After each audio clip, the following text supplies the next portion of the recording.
Bismillahirrahmanirrahim.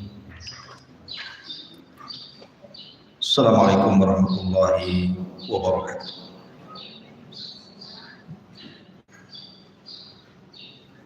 Alhamdulillah wassalatu wassalamu ala Rasulillah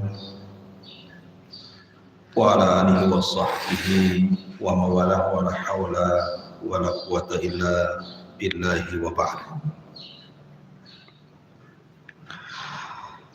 Alhamdulillah di pagi hari ini kita bisa kembali duduk di majelis ilmu dan kita masih melanjutkan kajian kita, masih membahas kitab Arba'in Nawawi dan kita masuk pada hadis yang ke-20. Kita baca hadisnya. An Abi Mas'ud Uqbah bin Amrin al-Ansari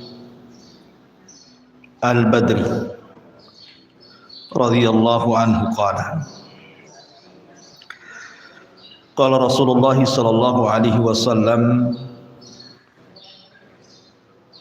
inna mimma adrakan nasu min kalamin nubuwatil ula idza lam tastahi fasna ma syi'ta. Dari Abi Mas'ud Uqbah ibn Amr al-Ansari al-Badri. Kalimat al-Badri bukan berarti ikut perang Badar, tidak, tetapi memang dia tinggal di sekitar Badar radhiyallahu an. Dia berkata, Nabi sallallahu alaihi wasallam bersabda, sesungguhnya dari apa-apa yang manusia dapati dari ucapan para nabi terdahulu, apa itu? Idza lam tastahi, jikalau engkau tidak memiliki rasa malu, fasna ma syi'ta, maka lakukan sekehendakmu. Hadis ini dikeluarkan oleh Imam Al-Bukhari.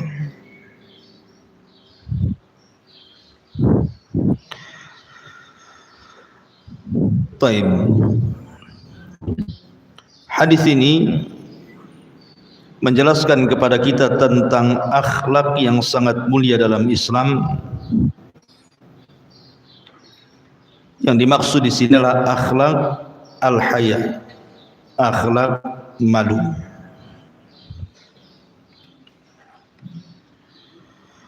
Nabi sallallahu alaihi wasallam mengatakan di sini, inna mimma adrakan nas min kalamin nubuwatil ula. Sesungguhnya dari apa-apa yang manusia dapati dari ucapan para nabi terdahulu, artinya ucapan ini turun-temurun dari setiap nabi ke nabi sampai kepada Rasulullah sallallahu alaihi wasallam. Idza lam tastahi fasna ma syi'ta. Kalimat idza lam tastahi fasna ma syi'ta ini ada beberapa penafsiran. Penafsiran yang pertama, maksudnya kalimat ini adalah bentuk khabar. Jadi hanya menghabarkan kalau engkau tidak punya perasaan malu, maka lakukan sekarang. Kemudian penafsiran yang kedua, maksudnya di sini Rasul ingin menjelaskan perkara mubah. Kalau kamu tidak malu, ya kerjakan saja, tidak ada masalah. Maksudnya hanya menghukumi perkara mubah saja. Tapi pendapat yang ketiga, dan ini pendapat yang kuat, maksudnya di sini kalimat idza lam tastahi fasna ma syi'ta ini artinya tahdid, semacam ancaman. Maksudnya kalau engkau tidak memiliki rasa malu, maka lakukan sekehendakmu, nanti kamu akan dapat akibatnya. Maksudnya seperti itu. Kalau engkau tidak punya rasa malu, maka lakukanlah sekehendakmu, nanti akan ada akibatnya. Jadi ini semacam ancaman, tekanan dari Nabi SAW akan sebab dan akibat. Ma'asyiral muslimat yang dimuliakan Allah Subhanahu wa taala, sedikit saya ingin menjelaskan kepada ibu-ibu tentang seputar akhlak yang mulia ini, akhlak malu ini.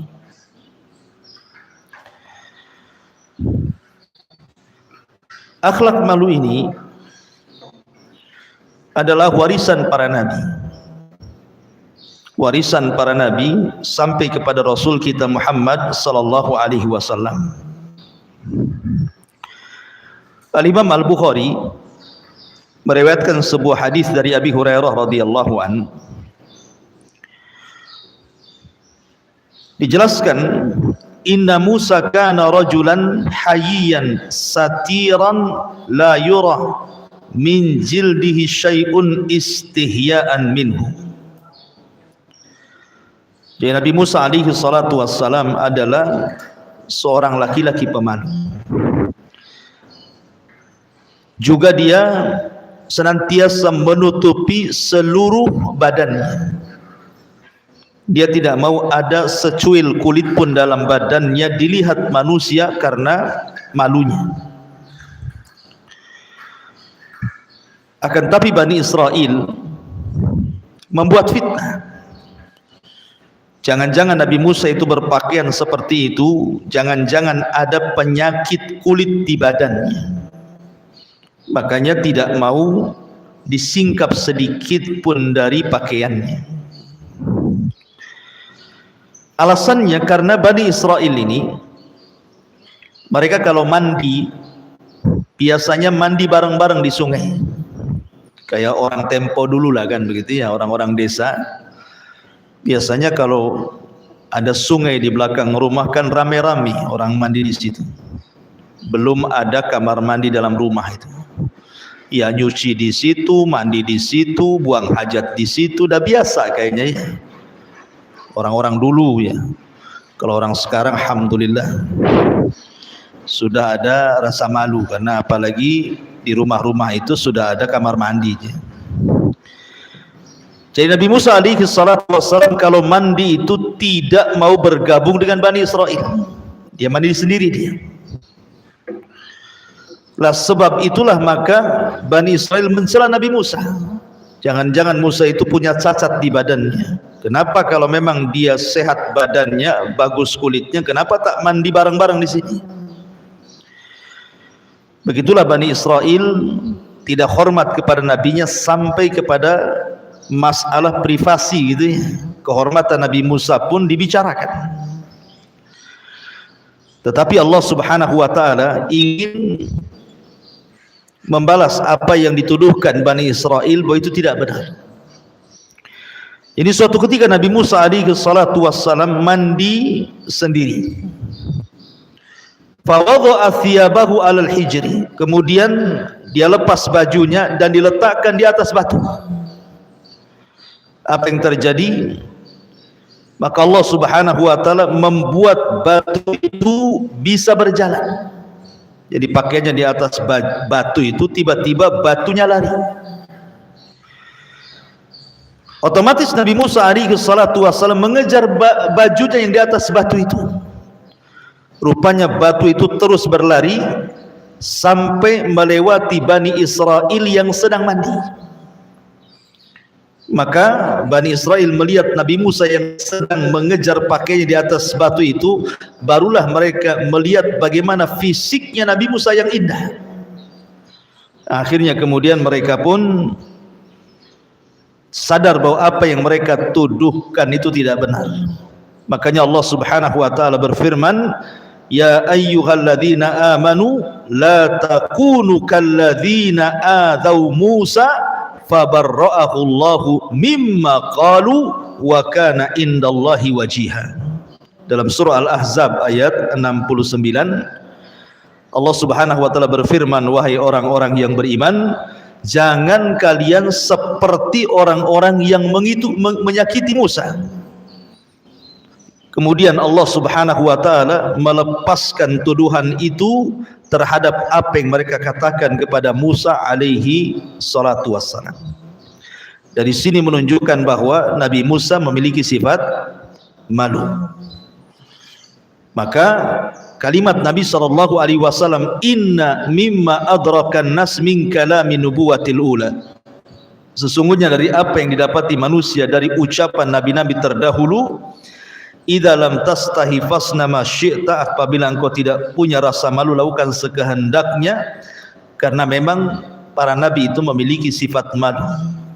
Contohnya kisah di sini kisah Nabi Musa alaihi salatu wassalam. Taib, kita akan membacakan beberapa riwayat bagaimana sifat malu ini diajarkan Nabi sallallahu alaihi wasallam kepada kita.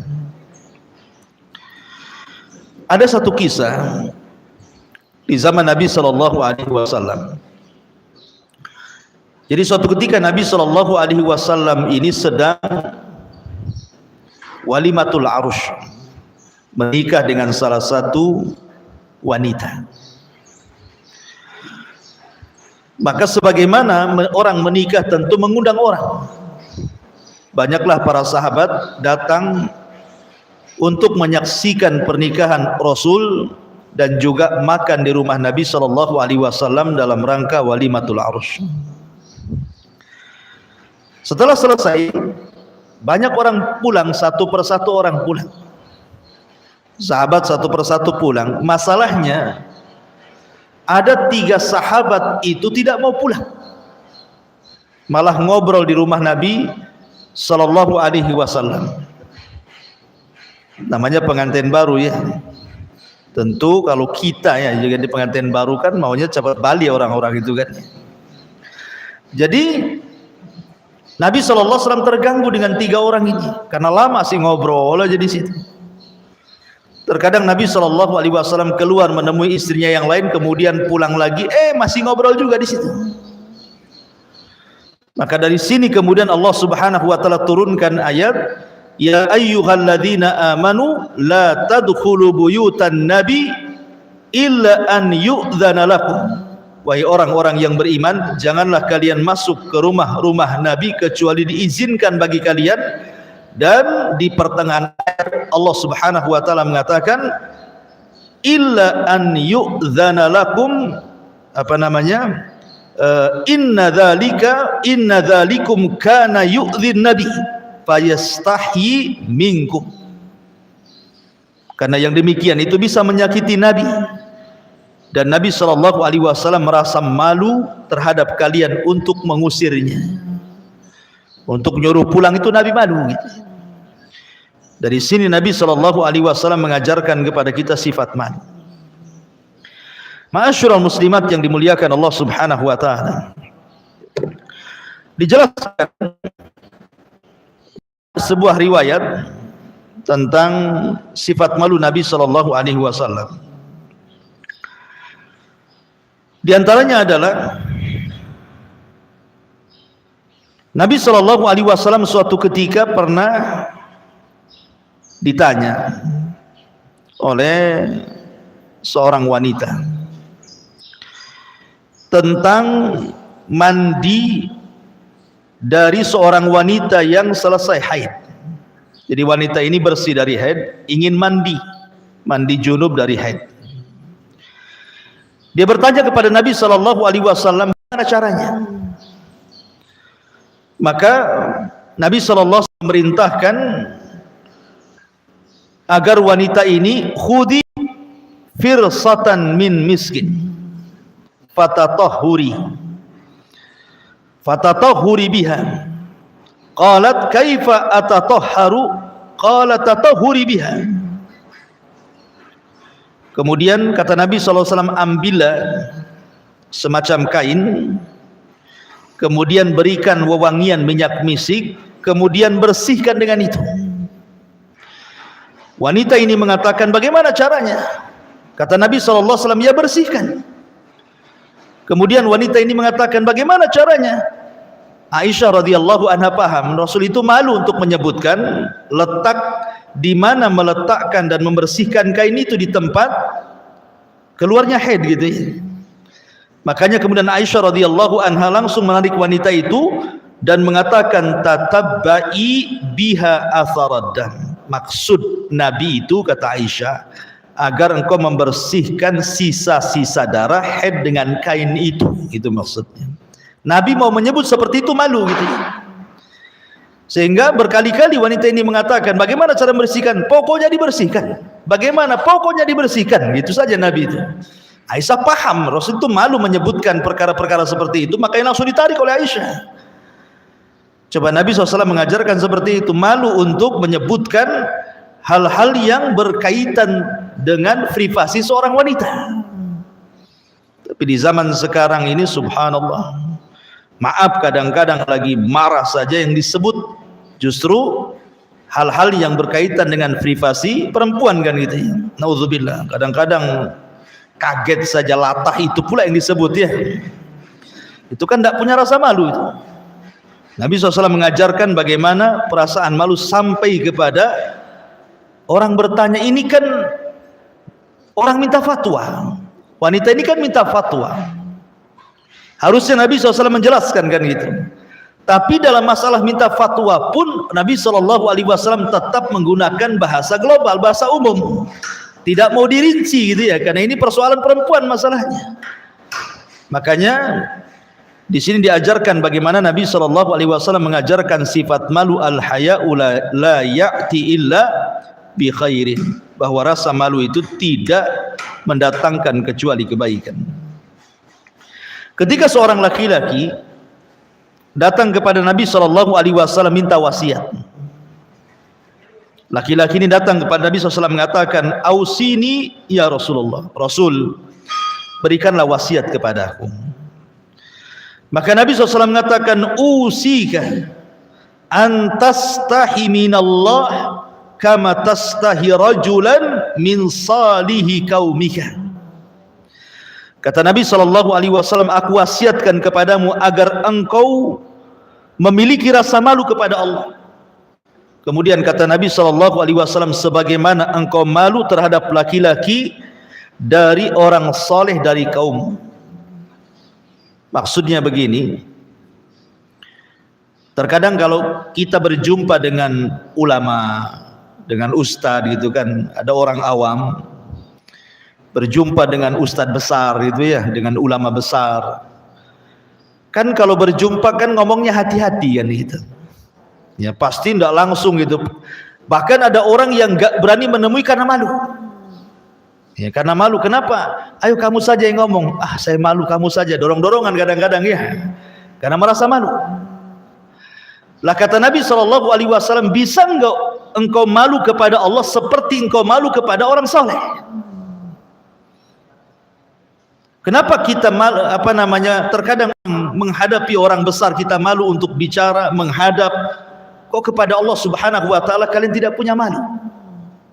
Terkadang maksiat terang-terangan di hadapan Allah kok tidak punya malu gitu ya. Ngomong kasar, ngomong yang isinya itu cacian, makian, kau enggak malu. Padahal Rasul mengatakan, malulah engkau kepada Allah sebagaimana engkau malu kepada seseorang yang soleh dari kaummu. Kita saja kalau ngomong sama orang soleh hati-hati gitu ya, tidak mau mengasari dia. Tapi kenapa di hadapan Allah kita bisa kemudian mencaci, memaki orang padahal jelas itu kata-kata yang berbau dosa dan maksiat. Ini juga diajari oleh Nabi SAW perasaan malu. Kemudian juga dari Ya'la, Nabi SAW pernah melihat seorang laki-laki yang mandi bil baraz di tempat yang manusia bisa melihatnya.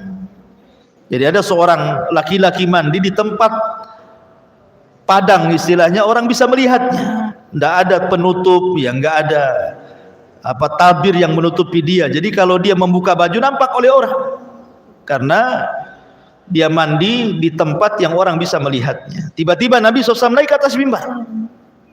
Ketika melihat orang itu, setelah beliau Nabi memuji Allah, kemudian bersalawat kepada dirinya, kemudian dia mengatakan, innallaha azza wa jal halimun hayyun sittirun yuhibbul haya was sitra fa idza igtasala ahadukum falyastatir.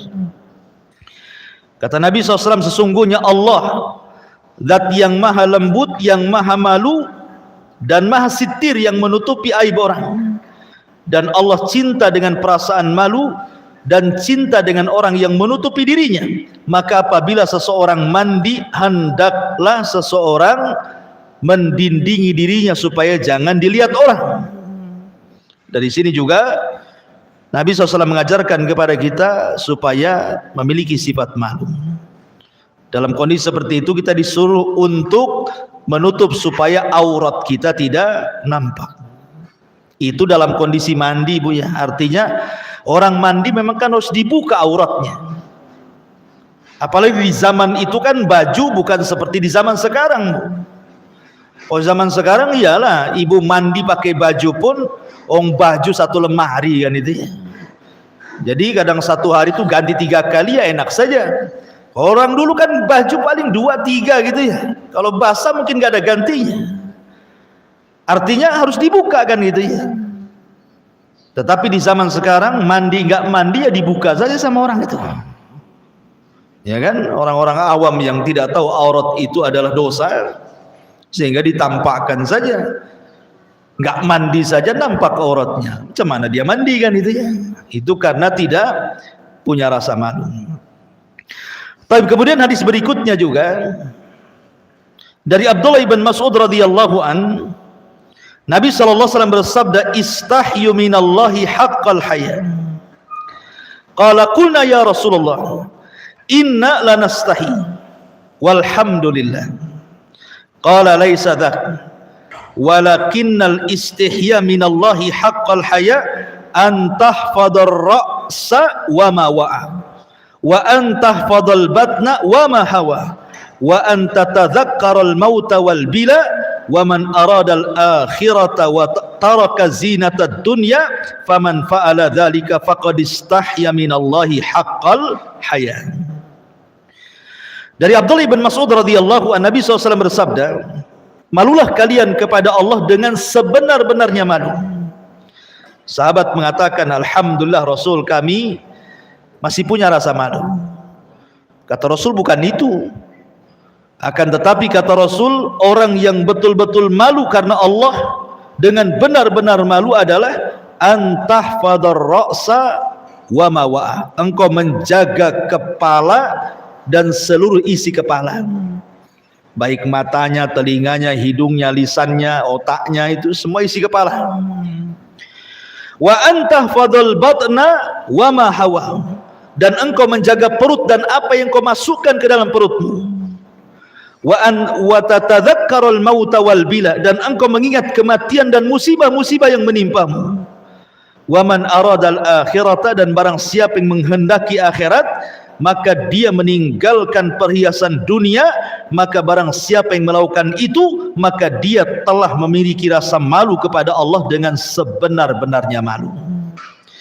Dari hadis ini Nabi SAW menyebutkan 3 perkara atau 4 perkara orang itu dikatakan memiliki rasa malu kepada Allah dengan sebenar-benarnya malu. Yang pertama, menjaga isi kepala. Menjaga isi kepala itu artinya meletakkan pandangan pada yang dihalalkan, mendengar telinga pada yang dibolehkan. Innalillahi wa inna ilaihi raji'un. Insyaallah. Apa? Enggak apa-apa ya? Ya, sudah, biarin. Insyaallah beliau kuat. Baik, yang pertama, menjaga kepala dan semua isinya, termasuk pandangan, memandang yang dihalalkan, mendengar yang dibolehkan, berpikir dengan pikiran yang positif bukan yang negatif, dan begitu seterusnya. Kemudian yang kedua, menjaga perut. Maksudnya tidak memasukkan perkara yang syubhat apalagi haram. Kemudian yang ketiga, senantiasa mengingat kematian dan musibah. Kemudian yang keempat, berusaha meninggalkan kehidupan dunia demi mengejar akhirat. Maka kalau 4 perkara dilakukan, maka kita termasuk orang yang malu kepada Allah dengan benar-benar perasaan malu. Ini juga di antara hadis yang bicara tentang perasaan malu. Ma'asyiral muslimat yang dimuliakan Allah Subhanahu wa taala. Baik. Kita tahu bahwa ada beberapa perkara yang terkait dengan akhlak malu ini. Biasanya Bu, kalau orang tidak punya akhlak malu, maka dia memiliki akhlak fujur. Ini berlawanan. Kalau tidak punya malu berarti dia fajir. Di antara pembagian malu ataupun hal-hal yang dimasuk atau dikategorikan akhlak malu, ada yang disebut dengan al-haya'u al-jinayah. Malu karena melakukan kemaksiatan kepada Allah Subhanahu wa taala. Malu karena melakukan kemaksiatan kepada Allah.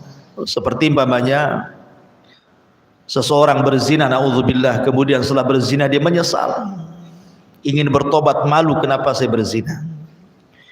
Seseorang minum khamr, kemudian dia pun menyesal, kenapa saya tadi mabuk, saya ingin bertobat. Atau seseorang berdusta, kenapalah tadi saya berdusta. Atau ibu habis gibah rame-rame gitu ya, sampai di rumah tobat, kenapalah saya ikut pula geng situ, jadinya akhirnya saya pula ikut gibah di situ.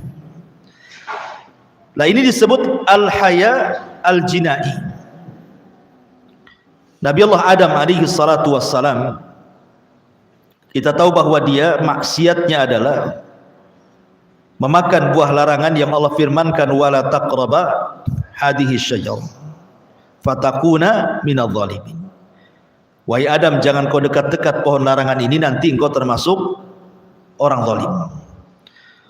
Maka Adam alaihi salatu wassalam sudah tahu larangan, tetapi karena syahwatnya dan juga godaan syaitan, akhirnya memakan buah larangan itu.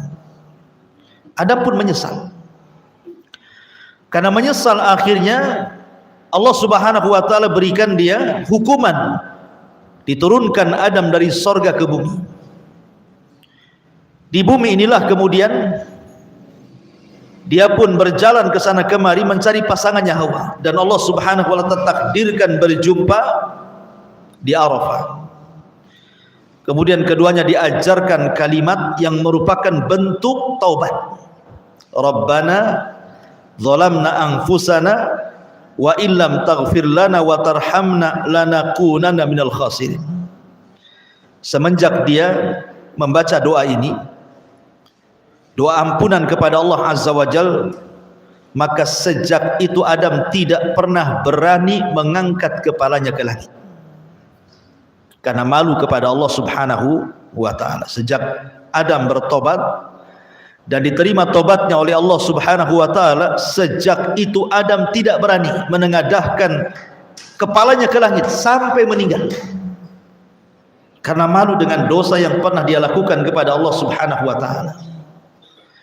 Maka harusnya seorang muslim seperti itu, kalau sudah melakukan dosa, maka sebagai bentuk rasa malu kita kepada Allah Subhanahu wa taala langsung bertobat. Ini jenis malu yang pertama, dan malu yang seperti ini terpuji. Kemudian yang kedua, ada malu karena memuliakan. Namanya al-haya'ul ijlal, haya'ul ijlal. Dia malu itu karena ijlal, ingin memuliakan orang, seperti seorang anak memuliakan orang tuanya. Dia malu gitu ya kepada orang tuanya, atau mungkin seorang murid malu kepada gurunya, kepada kiainya, kepada ustadznya, kepada ulamanya gitu ya. Sehingga ngomong pun hati-hati, takut menyinggung perasaannya. Ya, ditata bahasanya gitu ya. Diambil bahasa yang paling halus kalau bicara. Lah ini malu terpuji seperti ini. Ya, malu karena menghormati orang yang jauh lebih tua atau jauh lebih mulia, dan itu malu terpuji seperti ini, namanya hayaul ijlal. Malu karena ingin memuliakan orang tua gitu ya. Kemudian yang ketiga, ada perasaan malu itu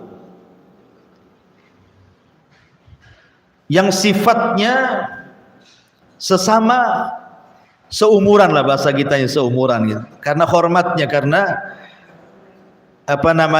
afaf, dia ingin menjaga kehormatan walaupun dia susah gitu ya, tetapi dia malu untuk meminta-minta, untuk meminta kepada tetangganya, kepada kawannya.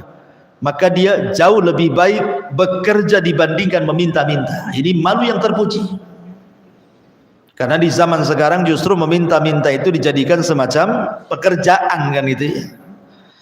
Maka malu yang terpuji adalah menjaga afaf, kehormatan. Dia tidak mau minta-minta kepada orang lain.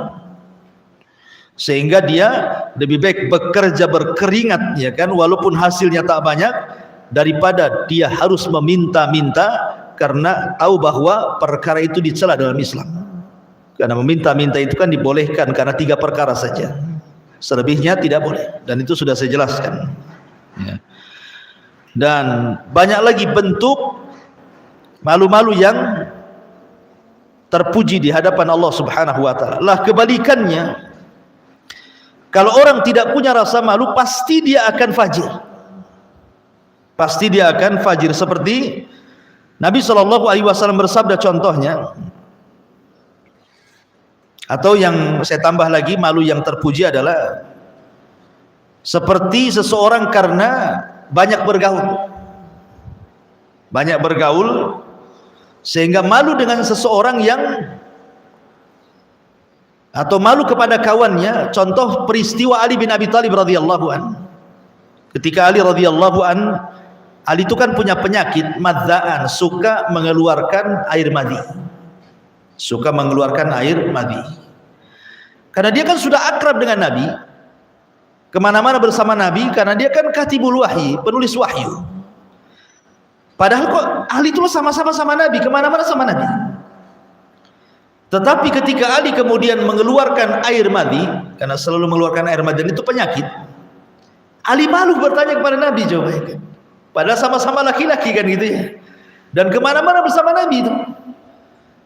Makanya disebutkan dalam sebuah hadis ketika Ali radhiyallahu an berkata, kuntu rajulan madzan, aku seorang laki-laki yang mengeluarkan air madi terus, wa kuntu astahi an as'alan nabiyya sallallahu alaihi wasallam, aku malu bertanya kepada Nabi sallallahu alaihi wasallam, lima kanat ibnati minni, karena kedudukan putrinya bersamaku. Fa amartul Miqdad ibn Aswad, maka aku perintahkan Miqdad ibn Aswad untuk bertanya kepada Rasulullah tentang penyakitku ini. Maka Nabi SAW menjawab, yaghsil dzakarahu wa yatawadda, katakan kepada Ali, cucilah kemaluannya kemudian berwudu. Jadi Ali malu bertanya kepada Nabi kan itu, padahal kemana-mana sama Nabi itu. Jadi ada beberapa hal-hal tertentu yang terkadang seseorang malu untuk mempertanyakan kepada orang yang dekat dengan dia karena sebuah perkara. Nah, ini tidak ada masalah, ini malu terpuji. Tetapi sekali lagi, kebalikan daripada perasaan itu adalah fujur. Orang yang tidak punya malu pasti akan masuk pada perbuatan fajir. Dan itu disabdakan Nabi SAW dalam sebuah hadis dari Abi Hurairah radhiyallahu anhu. Nabi bersabda, kullu ummati mu'afan illal mujahirin, wa inna minal mujahirah an ya'mala ar-rajulu bil-laili amalan thumma yusbih wa qad satarahu Allahu alaihi fayaqul ya fulan amiltul barihata kadza wa kadza wa qad bata yasturuhu rabbuhu wa yusbih yakshifu sitrallahi anhu. Kata Nabi SAW, setiap umatku pasti dimaafkan, setiap umatku pasti dimaafkan, kecuali seorang mujahirin.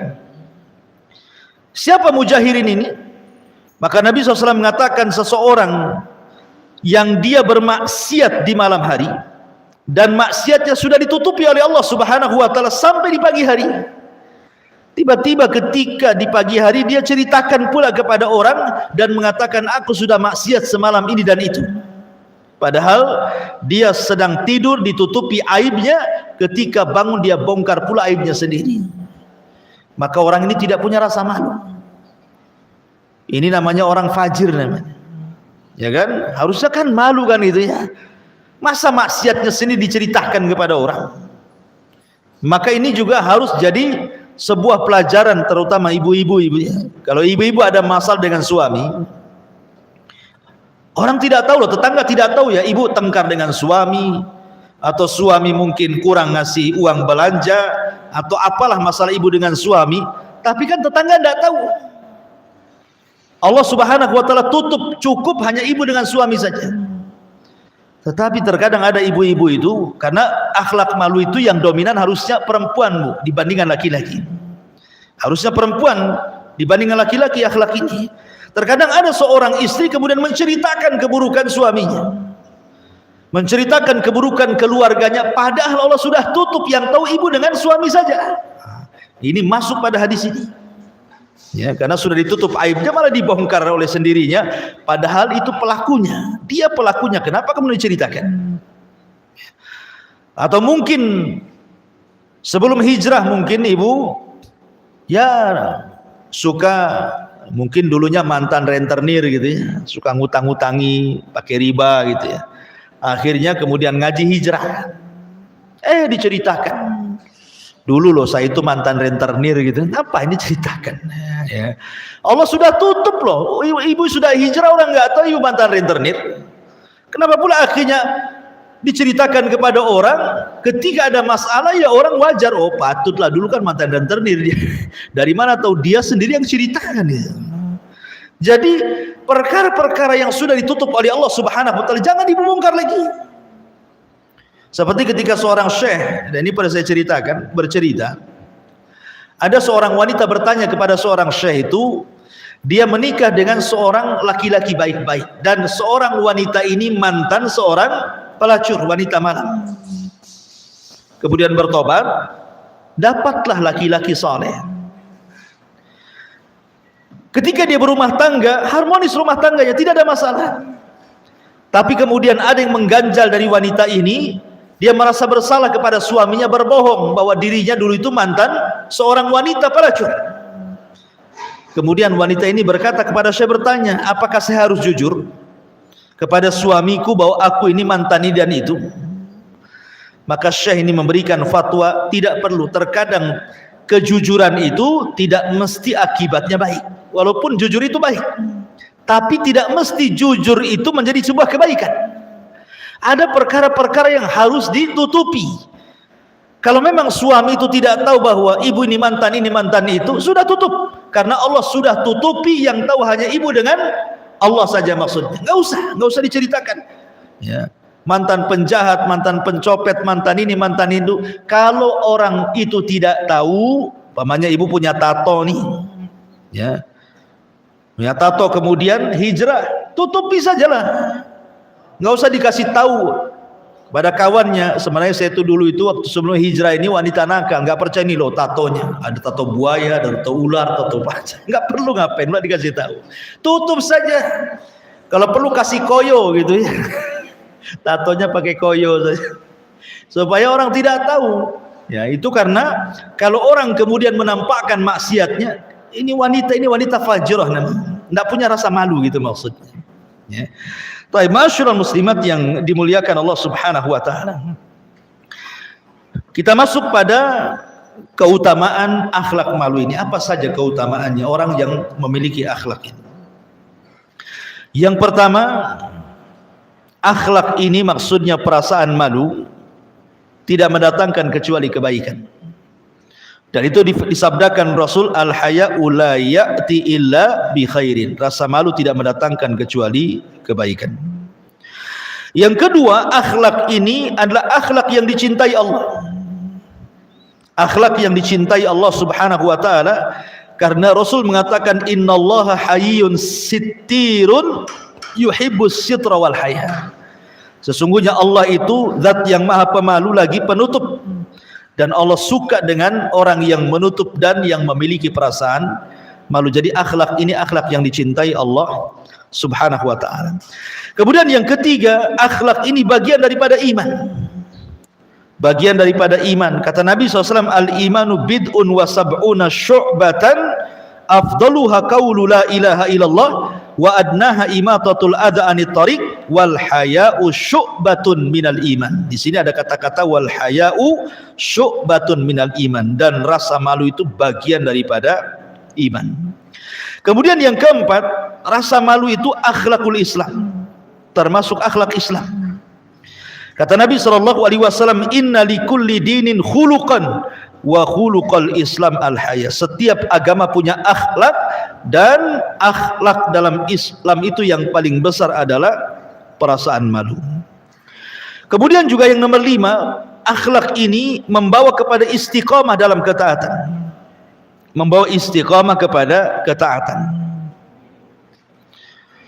Dan yang paling agung dari keutamaan akhlak ini adalah yufdi bi ashabihi ilal jannah, bisa mengantarkan pelakunya ke dalam surga. Kenapa? Karena Rasul mengatakan al haya'u minal iman wal imanu fil jannah wal bada'u minal jafa wal jafa'u finnar. Rasa malu itu bagian daripada iman, dan iman itu di surga. Ucapan yang kasar itu termasuk kerasnya hati, dan kerasnya hati itu di neraka. Jadi ini diantara keistimewaan akhlak yang mulia, perasaan malu, baik kepada Allah Subhanahu wa taala ataupun kepada sesamanya.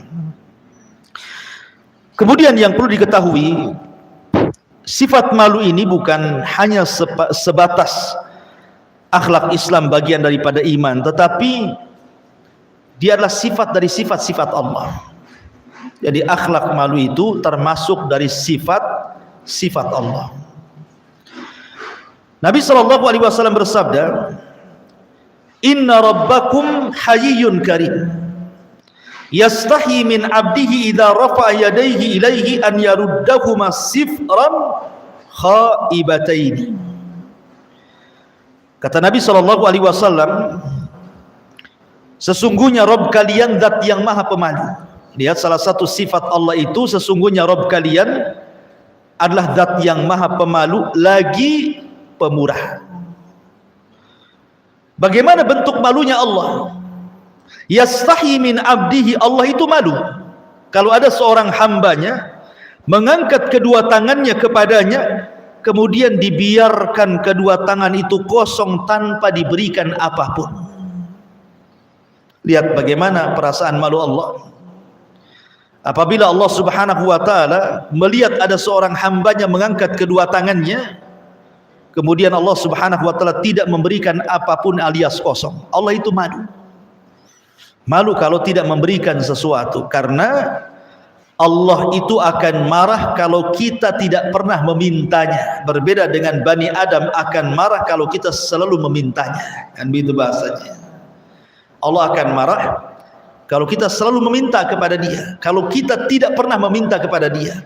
Tapi hamba akan marah kalau kita selalu meminta kepada Dia. Kenapa? Karena kalau kita tidak mau meminta kepada Allah, kita dianggap sombong.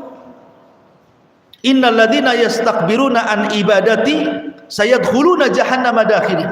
Orang-orang yang sombong tidak mau berdoa kepadaku, kata Allah, maka dia akan dimasukkan ke dalam jahanam dalam posisi hina. Tapi sebaliknya, orang yang suka minta kepada makhluk, pasti makhluk itu marah. Coba saja, Bu. Ibu asih pinjam duit saja, kira-kira marah enggak tuh yang dipinjam itu? Sekali dua kali dikasih. Kalau 100 kali sama dengan marah namanya ya. Pasti marah gitu, dijauhi, kalau bisa pindah rumah. Jadi Allah Subhanahu wa taala malu. Dan di antara perasaan malu Allah Subhanahu wa taala adalah malunya Allah itu, terkadang Allah Subhanahu wa taala memberi kepada orang sebelum orang itu meminta. Allah itu di antara akhlak malunya Allah Subhanahu wa taala adalah Allah memberi kepada hamba sebelum dia diminta. Kalau kita kan memberi kalau diminta, tapi Allah terkadang memberi sebelum hamba itu meminta. Dan kita harus berusaha mencontoh akhlak Allah Subhanahu wa taala. Kemudian juga akhlak malu itu adalah akhlaknya para sahabat Nabi sallallahu alaihi wasallam. Sahabat yang paling dikenal rasa malunya adalah Utsman ibn Affan. Ketika Nabi sallallahu alaihi wasallam sedang duduk, tersingkap betisnya. Abu Bakar masuk, dibiarkan betisnya tersingkap. Umar masuk, dibiarkan betisnya tersingkap. Utsman masuk, betisnya ditutup. Aisyah radhiyallahu anha bertanya, "Ya Rasulullah, aneh aku melihat dirimu. Abu Bakar masuk, kau biarkan betismu tersingkap. Umar masuk, kau biarkan betismu tersingkap. Utsman masuk, kau bergegas langsung menutupnya. Ada apa denganmu?" Maka Nabi SAW mengatakan, "Ya Aisyah, afala astahi mimman yastahi minhul malaika." Kenapa aku tidak malu kepada Utsman sementara para malaikat malu kepadanya? Malaikat lo malu dengan Utsman, masa saya tidak malu dengan Utsman, katanya. Jadi Utsman bin Affan radhiyallahu an adalah asdaquhum hayaan, orang yang paling jujur perasaan malunya. Makanya wajar kalau dia dicintai Nabi SAW sampai dinikahkan oleh Rasul dengan kedua putrinya. Karena akhlak malu yang luar biasa yang dimiliki Utsman ibn Affan radhiyallahu an. Anehnya, kalau kita melihat tradisi jahiliyah di masa Nabi, rupanya orang-orang jahiliyah itu, Bu, mereka pun memiliki akhlak ini. Orang-orang jahiliyah, Bu. Orang-orang jahiliyah di zaman Nabi SAW itu sangat memuliakan akhlak malu ini. Ketika Abi Sufyan ibn Harb belum masuk Islam, kemudian dia datang bersama Amr ibn As, belum masuk Islam. Ketika itu menyusul kepada sahabat-sahabat yang hijrah ke Habasyah, ingin kalau bisa dipulangkan, gitu ya.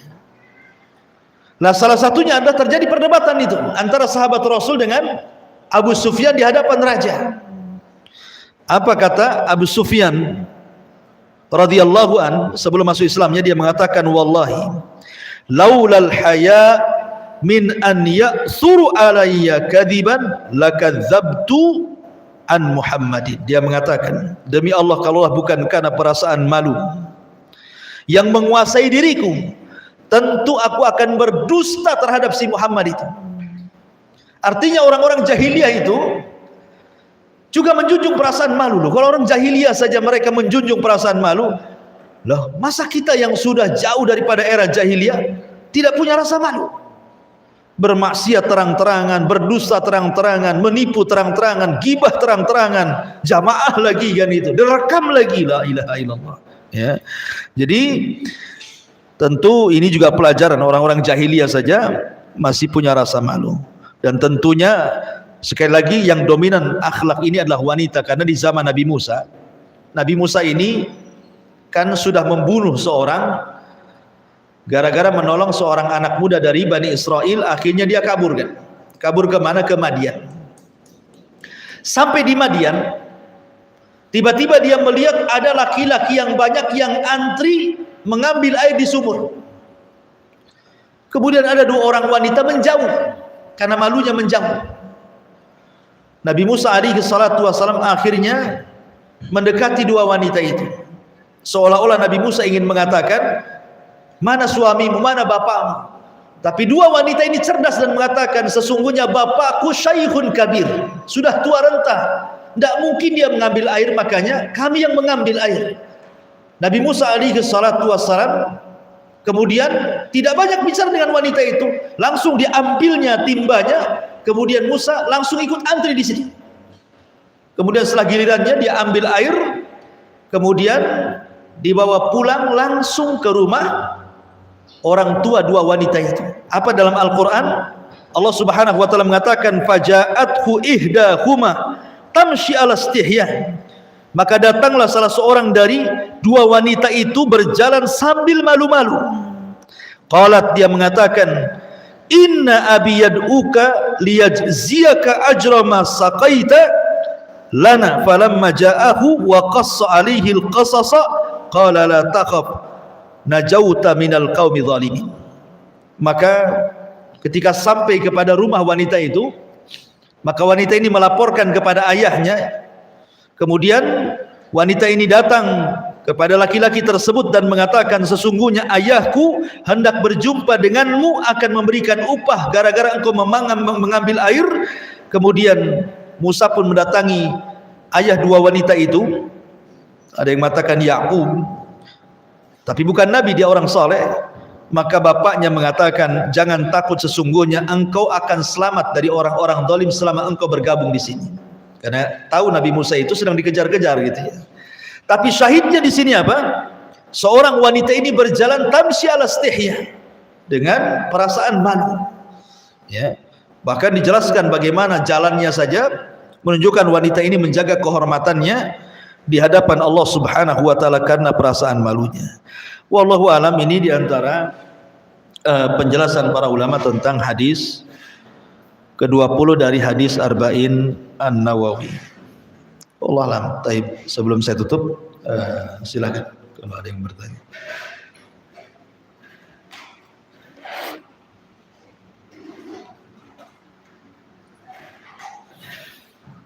Ya, ada mic-nya enggak? Biar dengar ya.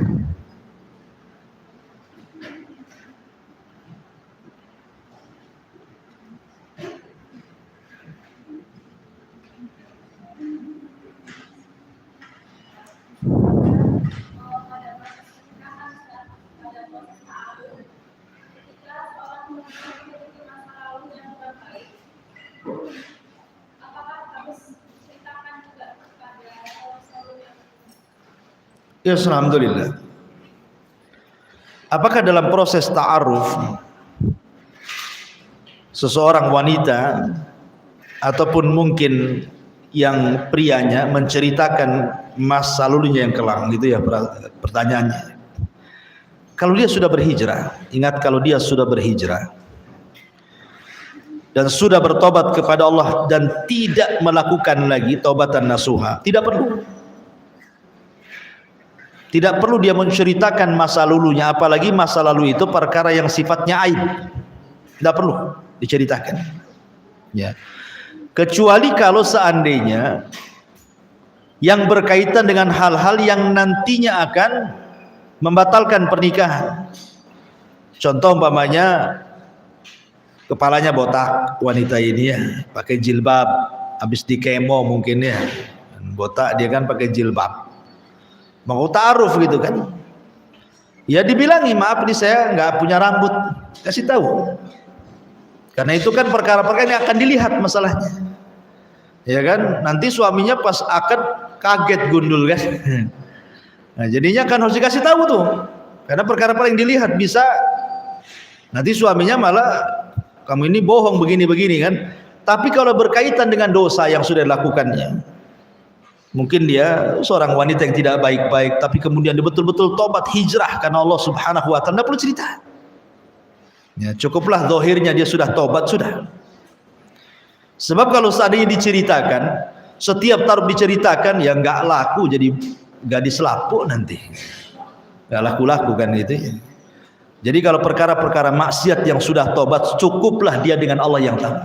Nah, selesai. Jangan diceritakan.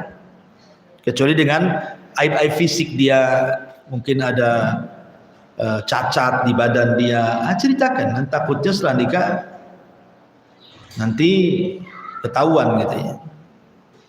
Karena ta'aruf itu penting, artinya ini ada cerita begini. Ini yang cerita kawan saya waktu di Yaman. Jadi cerita begini, ada kasus di Kalimantan. Jadi seorang datang kepada Ustadz, Ustadz carikan saya akhwat yang hafid Al-Quran, ceritanya begitu. Kata Ustadz, baik, kira-kira ada kriteria lain tidak selain daripada wanita itu hafal Quran? Tidak ada.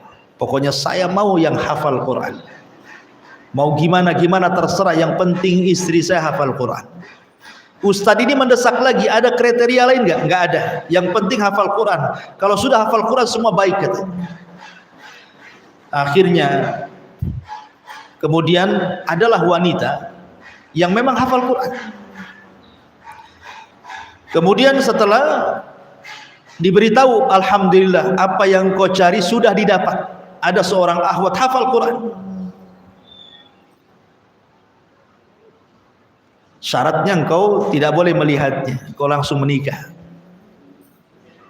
Kau langsung menikah. Oh, nggak apa-apa, yang penting dia hafal Quran. Nekat pula laki-laki. Ya. Akhirnya nikahlah laki-laki ini. Sudah selesai akad, selesai walimah. Ketika hendak menemui istrinya, masuk ke kamarnya, menjerit laki-laki ini, kemudian kabur, minta cerai. Laki-laki ini putih ganteng gitu ya. Ternyata maaf, dia cerita ini, kawan saya itu di Yaman, ya perempuannya ya dari segini ya biasa, udah hitam, orangnya jelek, tapi hafal Quran. Itulah kadang-kadang seseorang tidak melihat fisik kan. Yang penting hafal Quran, dikasih yang seperti itu, menjerit lari minta cerai. Padahal betul-betul hafal Quran. Ini kan lucu jadinya. Ini apa jadinya? Permainan. Jangan seperti itu. Apalagi lagi viral nih, ada orang nikah dengan kambing pula sekarang. Kambingnya cantik pula. Kan itu.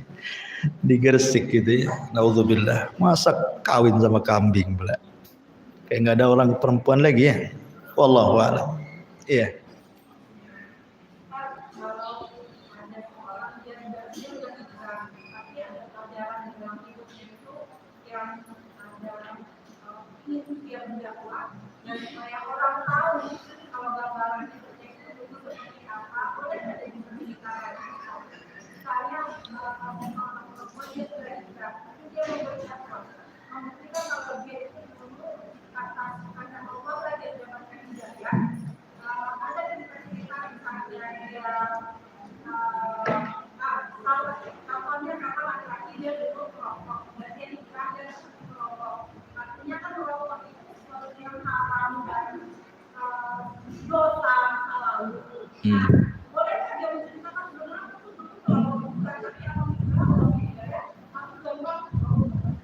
Sebaiknya tidak diceritakan.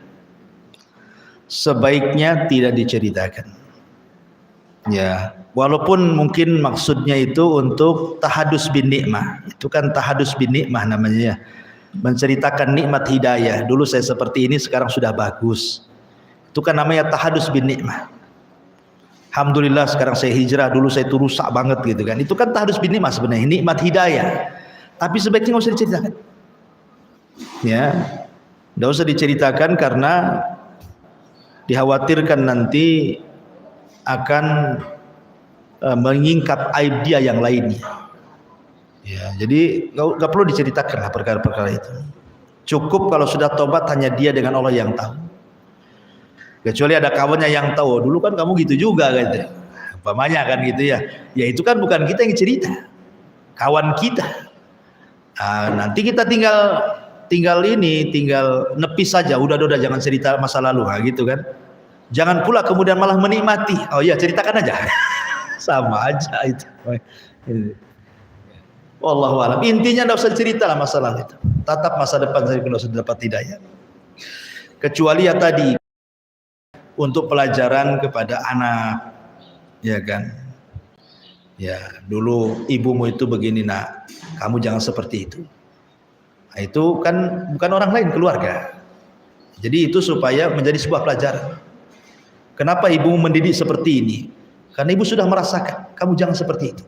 Gitu. Nah, itu nggak apa-apa dalam rangka pendidikan. Tapi kan diceritakan kepada orang yang hendak kita didik, dan itu anak kita. Dan tidak mungkin seorang anak pula menceritakan orang tuanya kan gitu. Wallahu a'lam.